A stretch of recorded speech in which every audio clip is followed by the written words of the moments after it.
Olá, bem-vindos a mais uma Academia do Florestas.pt. Quero aproveitar para agradecer o convite do Florestas.pt para vir aqui falar um pouco sobre a história da floresta em Portugal.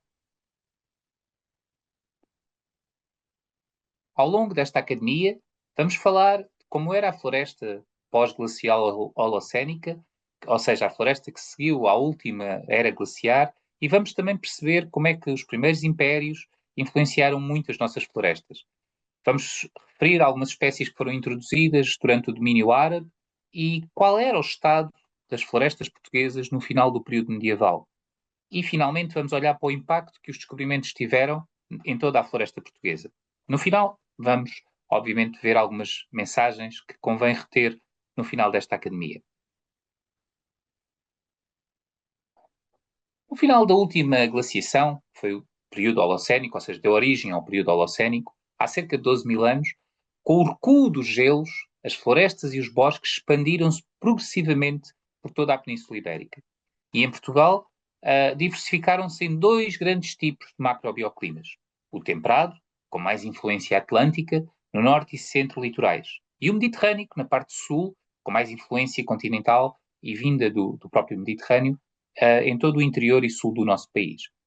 Em bioclima temperado, apareceram plantas, como é o caso do azevinho, o azereiro, a própria bétula. E no clima mediterrâneo, com influência mais continental, as plantas vindas do sul, como a murta, o zambujeiro ou o medronheiro, típicas plantas nativas de Portugal. Uma das florestas que é muito falada, que ocorreu neste período, é a famosa Fagossilva. Fagossilva quer dizer floresta de fagos, floresta de faias. A faia, no entanto, não é uma espécie nativa de Portugal, mas um parente dela, o género quercus, os carvalhos, os sobreiros, são. E, portanto, era uma floresta dominada por todo o género quercus. Hoje em dia, eu aqui no slide mostro uma divisão de 8 espécies do género quercus, que é uma divisão clássica, mas hoje em dia são reconhecidas, de facto, 11 espécies. E embora as florestas no nosso país, a seguir a este período de gelo, não fossem só florestas de carvalhos, havia também pinhais, piduais e zimbrais. A verdade é que a maior parte da floresta era dominada por estas espécies. Tínhamos carvalhais, sobreirais e azinhais espalhados por todo o país. Isto quer dizer que o auge da floresta portuguesa corresponde mais ou menos a um período que alguns autores apontam entre 8.500 depois, antes do nosso período e 5.500 anos antes do nosso período. Quer isto dizer, algum tempo de recuperação a seguir ao período glaciar e depois, e antes, desculpem, do início do Neolítico. Neolítico que teve um impacto muito grande, como vamos ver mais à frente. Este impacto vem do homem primitivo. O homem primitivo não era apenas um ator passivo no meio da floresta, ele tinha uma ferramenta muito poderosa ao seu serviço, que era o fogo. Na realidade, os humanos e os pré-humanos já dominam o fogo há cerca de 2 milhões de anos. E, portanto, o fogo tornou-se um agente transformador da paisagem, modificando ativamente a paisagem. Tudo isto agrava-se com o Neolítico, ou seja, à medida que as comunidades se fixam, começam a necessitar de áreas de agricultura, áreas de pastorícia, e, portanto, isto é feito à custa da área florestal, ou seja, é desflorestadas determinadas áreas para dar origem a esses mosaicos de agricultura e pastorícia. Mas essa transformação é relativamente pequena com a que se segue. E a partir do segundo milénio antes de Cristo, ou seja, há cerca de 4 mil anos, começam a chegar à Península Ibérica novas vagas vindas dos impérios mediterrânicos, nomeadamente os fenícios, os gregos, os cartagineses e mais tarde os romanos, e estes povos trazem com eles uma série de novas tecnologias vindas do berço da civilização nesta zona, ou seja, estamos a falar do crescente fértil, ou seja, todas com origem nessa zona, e que vêm caminhando para o oeste, ou seja, caminhando para a península, e trazem também uma série de novas espécies. Algumas espécies que tinham sido domesticadas nessas regiões com a Revolução Agrícola. E, portanto, vai havendo pouco a pouco a introdução de novas espécies e uma transformação progressiva da floresta portuguesa.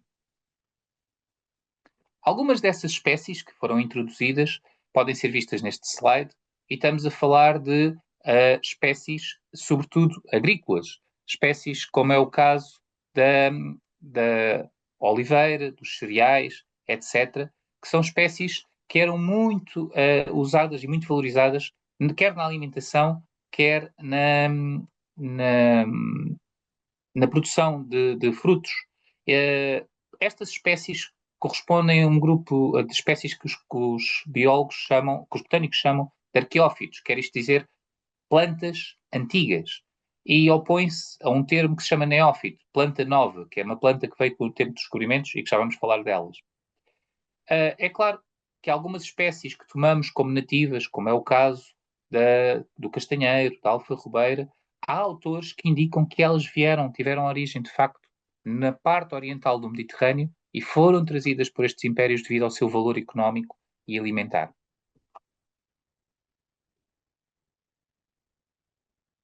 Claro que um dos impérios que teve mais impacto em toda esta transformação da floresta foi, de facto, o Império Romano. E é fácil perceber porquê. Foi o império que colonizou toda a península e teve cá um tempo de permanência relativamente longo, ou seja, desde o século II a.C. até ao século V. Portanto, durante 7 séculos tivemos um domínio romano. Portanto, houve uma romanização da península, não só a nível cultural, político, etc., mas mesmo a nível da floresta. E, portanto, há vários fatores que levam a que a floresta tivesse sob pressão. Um deles tem a ver com um período que é um período de relativa prosperidade, há aumento populacional, há a criação de novas cidades. Para suportar essa nova população é necessário aumentar a área agrícola e a área de pastorícia, isto tudo feito à custa da floresta. Também havia grande construção naval, portanto, mais uma vez, era necessário usar árvores para construir barcos, e depois havia toda uma indústria de mineração, ou seja, para a construção das minas, para a fundição dos próprios metais, era necessário muita madeira e carvão, que obviamente vinham à custa da floresta. Portanto, o período romano é um período de prosperidade do ponto de vista económico e social, mas do ponto de vista florestal é de facto um período algo negro para a floresta. Mas o período que se segue, o período das invasões bárbaras, traz alguma esperança à floresta, ou seja, de facto é um período de recuperação. Estamos a falar a partir do século V e até ao início do século VIII, o que acontece é alguma recuperação em áreas localizadas da floresta, nomeadamente em montes, em zonas de montado e zonas de serra. A perturbação que as próprias invasões bárbaras causaram no Império, ou seja, toda a disrupção das linhas logísticas, do comércio, da indústria, etc., acabou por beneficiar um pouco a floresta, que voltou a alguma naturalidade. Além disso, os próprios bárbaros tinham uma relação com a floresta um pouco diferente. Os povos do Norte sempre tiveram uma relação mais próxima da floresta e das árvores. Mas isto também não dura para sempre, e no início do século VIII dá-se a invasão muçulmana da Península Ibérica, e com ela mais um período negativo para a floresta, sobretudo com a introdução de novas técnicas e de novas espécies. E é isso que podemos ver neste slide, ou seja, à medida que os árabes foram avançando na península, eles trouxeram consigo novas técnicas de regadio. Isto permitiu, sobretudo, aumentar a área agrícola, porque havia áreas que eram só cultivadas, mas porque não havia regadio. Ou seja, ao trazer isto é possível. Também trouxeram novas espécies mais adaptadas. O trigo rijo, a laranjeira amarga e o arroz são algumas delas. Além disso, os árabes também se dedicavam muito à construção naval, sobretudo no sul do país, onde o domínio deles era mais acentuado, e isto leva a uma regressão do coberto florestal, sobretudo na parte sul. Já agora, em termos de construção naval, as espécies que eles usavam eram espécies mais a sul, estamos a falar do pinheiro manso e do sobreiro. Com a criação da nacionalidade e a conquista cristã, voltamos a ter um período similar, algo similar ao período romano, ou seja, em que há a fundação de novas localidades, há crescimento populacional e, à custa disto, há um aumento da área agrícola e da área de pastorícia também. Isto tem uma consequência muito grande para a floresta, porque leva ao quase desaparecimento das florestas nativas pristinas, ou seja, as florestas que estavam ainda intocadas. É nesta altura que se destroem muitas das florestas que estão ainda em serra, ou seja, na parte norte do país, é neste período que se devastam muitas dessas áreas florestais. E já por esta altura, que corresponde mais ou menos entre o século X e o século XIII, já havia uma profunda falta de materiais lenhosos, como atestam as aquisições de madeira da Flandres ou a plantação de alguns pinhais litorais, como é o caso do pinhal de Leiria. Claro que esses pinhais litorais não tinham só essa função, mas uma delas também era suprir a necessidade de materiais lenhosos.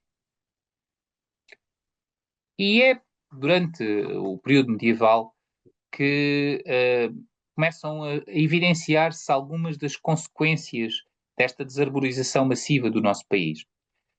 Uma das coisas que se fazia era queimadas muito extensas, que desarborizavam serras inteiras, e, portanto, algumas espécies que existiam nessas serras e nesses locais, que eram espécies caducifólias, começam a dar lugar a espécies de folha perene e de folha, em vez de ser tão vegetativa e tão grande, como é o caso das espécies caducifólias, as chamadas folhas planosclerófilas, ou seja, folhas mais adaptadas ao calor, mais adaptadas ao próprio fogo, como é o caso do sobreiro e da azinheira.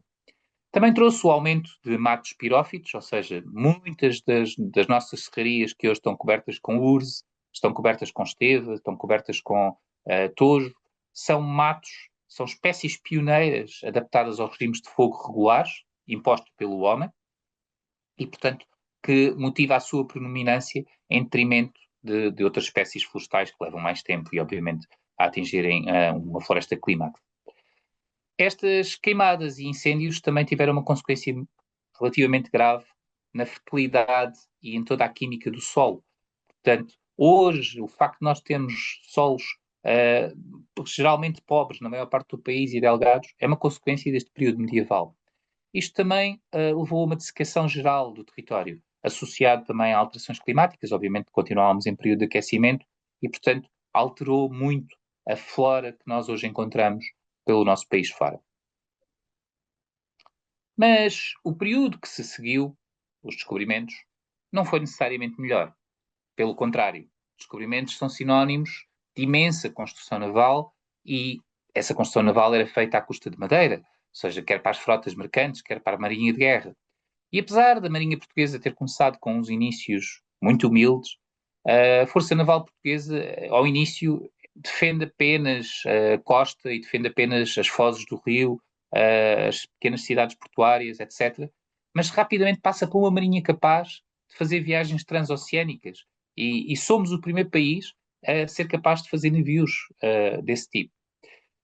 Uma das razões é que Portugal está numa encruzilhada entre tecnologias que vieram do norte da Europa, como é o caso da vela redonda, e tecnologias que vieram do sul, trazidas pelos próprios árabes, como é o caso da vela latina, mas também técnicas de navegação e muita aprendizagem e muita experiência trazida sobretudo pela Escola de Sagres.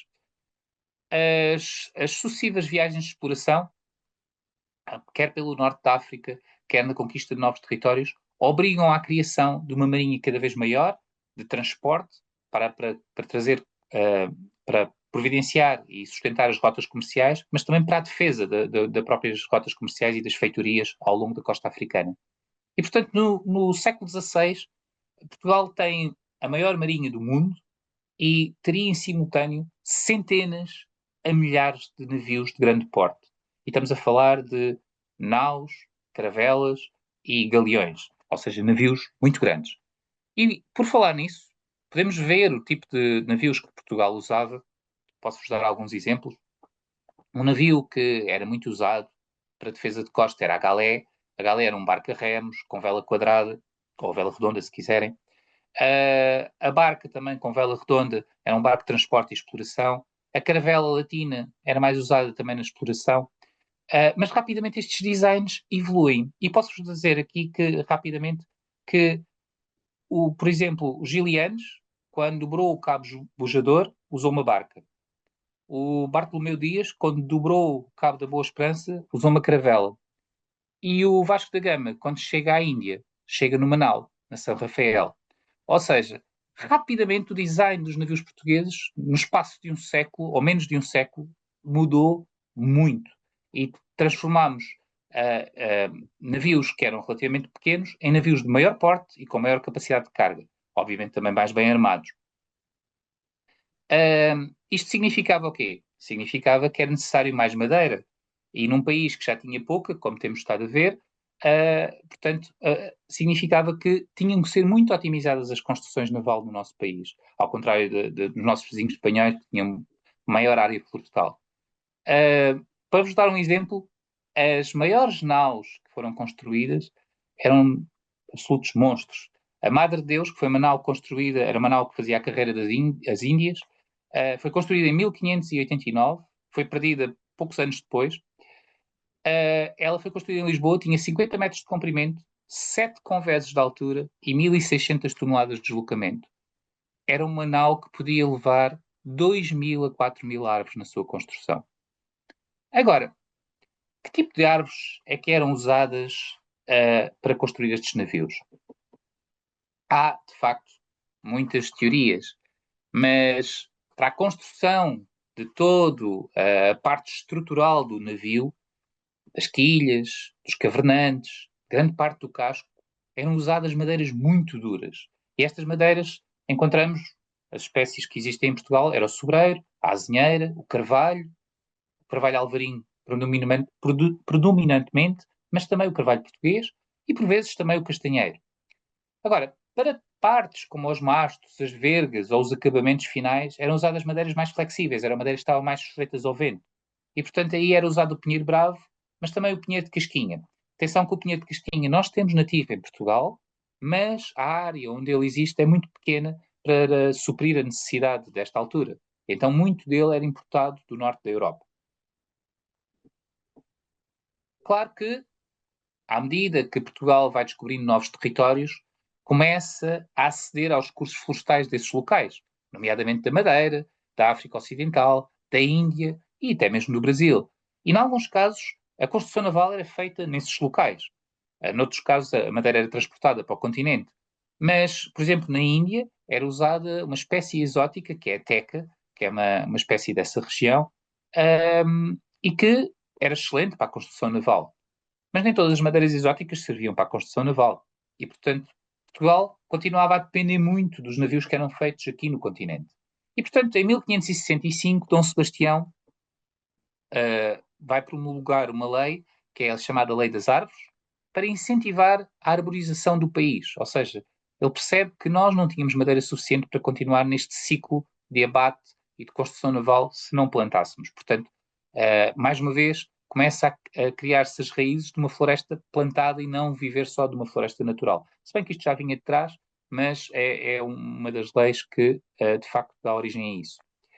Só para terem uma ideia também, o consumo de madeira para a construção naval era tão grande que é durante os descobrimentos, já durante a parte final dos descobrimentos, que Portugal atinge o mínimo florestal. Se atingimos o máximo, a seguir ao final da última glaciação, atingimos o máximo entre 8.500 e 5.500 anos, o mínimo foi atingido entre meados do século XVII e meados do século XIX, em que tínhamos apenas 4% da área do nosso país com floresta. Hoje em dia, por comparação, temos 36%, portanto, 9 vezes mais. Claro que os descobrimentos levaram muita da nossa floresta, mas também trouxeram muitas coisas novas, e se calhar as mais conhecidas e mais famosas são as especiarias. Muitas vezes dizemos especiarias da Índia, mas na realidade a maior parte delas, a pimenta, a canela, o gengibre, o cravinho da Índia, a massa e a noz moscada, já agora são parentes, a massa é uma especiaria que é extraída do arilo da semente da noz moscada, ou seja, o fruto da noz moscada, é a fotografia mais à direita que tem aqui, ele tem de facto duas especiarias, tem aquela parte vermelha que é a massa e depois o interior que é de facto a noz moscada que é usada em pó para muitas coisas, para muito tipo de receitas. Portanto, estas especiarias foram coisas que vieram e que enriqueceram o nosso país do ponto de vista económico. Claro que as espécies não foram introduzidas aqui no continente, porque não tínhamos clima adaptado para elas, mas mudaram radicalmente os nossos hábitos alimentares. E muitas das receitas que conhecemos são, de facto, feitas com estas especiarias. Mas houve outras plantas que vieram de outras latitudes durante este período e que enriqueceram também a nossa agricultura. Vamos ver algumas. Neste slide, podemos ver que plantas como a batata, o tomate, o pimento, o milho, a laranja doce, que hoje são cruciais para a nossa agricultura, elas vieram com os descobrimentos de diferentes origens. Outras, como o chá, o ananás, a cana-de-açúcar ou a banana, não podendo ser cultivadas em Portugal, foram levadas para outros territórios, entretanto colonizados, como por exemplo a Madeira, os Açores ou o Brasil. A este conjunto de plantas exóticos que vieram para Portugal e que se instalaram no nosso país, nós chamamos de neófitos. Neófitos quer dizer nova planta. E é uma planta exótica que veio com os descobrimentos. Nova quando comparada com os arqueófitos, ou seja, com as plantas antigas que vieram com os primeiros impérios. E sem estas plantas, sem estes neófitos, a nossa dieta alimentar e também a nossa economia seria certamente muito mais pobre. Mas agora fica uma pergunta. Eu tenho só mostrado espécies agrícolas, a maior parte, mas será que também vieram espécies florestais com os descobrimentos? E a resposta é sim. Com os descobrimentos, houve uma nova vaga de espécies florestais que ajudaram a diversificar e, de certa forma, a fazer crescer também a floresta portuguesa. Alguns exemplos, a acácia bastarda, com origem nos Estados Unidos, é uma espécie que hoje em dia é considerada uma espécie invasora, mas também o cedro do saco, com origem mexicana, o bordo negundo, o abeto Douglas, o carvalho americano, com origem norte-americana, isto só para citar alguns. E depois daria aqui destaque a estes dois, o eucalipto e a criptoméria, o eucalipto com origem australiana e a criptoméria com origem na China e no Japão, pela relevância que estas espécies têm em termos de ter feito crescer a floresta portuguesa. O eucalipto representa atualmente cerca de 1/4 da área florestal portuguesa, da área florestal continental. No caso da criptoméria, estamos a falar de uma espécie que representa 60% da área florestal dos Açores. Portanto, significativamente importantes para fazer crescer a floresta nacional. Finalmente, deixava-vos com alguns pensamentos sobre o que falámos aqui e o que queria que, de certa forma, retessem é que não há apenas uma razão para a floresta antiga, natural, ter desaparecido. Mas podemos elencar que o uso do fogo, a agricultura e a própria pecuária foram, se calhar, os fatores mais importantes para fazer regredir a floresta antiga. Por outro lado, muitas espécies que vieram para o nosso território vieram primeiro com os impérios mediterrâneos, com aqueles impérios que falei, vieram também com os árabes e finalmente com os descobrimentos. Ou seja, há 3 grandes vagas, digamos assim, de plantas exóticas que chegam a Portugal e que enriquecem a nossa floresta e a nossa agricultura. E finalmente, não se pode dizer que a destruição do coberto florestal nacional é causa única, ou seja, na realidade é multifatorial. E eu destacaria destes fatores todos 2. O constante crescimento populacional. Quase sempre a população portuguesa teve em crescimento. E segundo, a construção naval durante o tempo dos descobrimentos que nos levou muita madeira. Pronto. E com isto deixo-vos alguma leitura para, se quiserem aprender mais. Foi com base nestes documentos que fiz esta academia. E queria agradecer desde já a vossa atenção. Muito obrigado.